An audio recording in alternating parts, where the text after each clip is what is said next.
Hello and welcome back, everybody. Thank you for joining me for another episode of Tableau Tip Tuesday. I hope you guys are having a great day. I'm having a great day. This is a series where we try and take a closer look at some of Tableau's functionality. This is a great series for you guys to pick up some hidden gems to take your visualizations to a new level. I'm not focusing on beginner or expert or anything like that. We're just trying to take a closer look at what's going on under the hood here.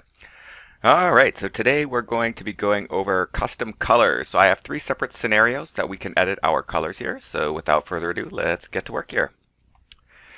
Alright, first example I have built here, we just have a combined axis chart. It's just profit and sales over category, and we're coloring it by our measure values. So the problem with this right here is that our sales side of the continuum, if I drag my color legend over here, you can see that the sales is going to wash out the darker side of that gradient just because the sale is always going to be more than the profit. So if we go to our measure values color or card right here, we right click and we can say use separate legends so that they can have their own unique gradient, and now I can even do things like changing the color so it indicates that.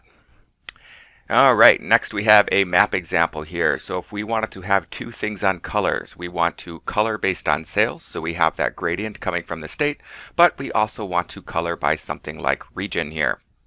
Alright, so accomplish this, we'll take region, place it onto color, we'll take sales, place it onto detail, I'm going to convert it to discrete, and then we can click this detail icon here to change that to a color.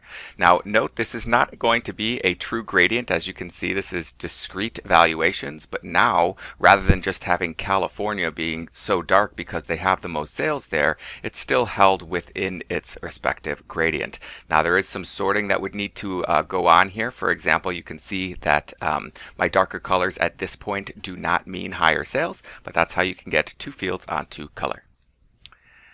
Alright, and last but not least is going to be our custom color palettes here. So we all know that we can drop something on color. We all know that we can select that button to edit those colors, where I can select furniture and then select the color I would like it to be, or just assigning the palette to let Tableau do it.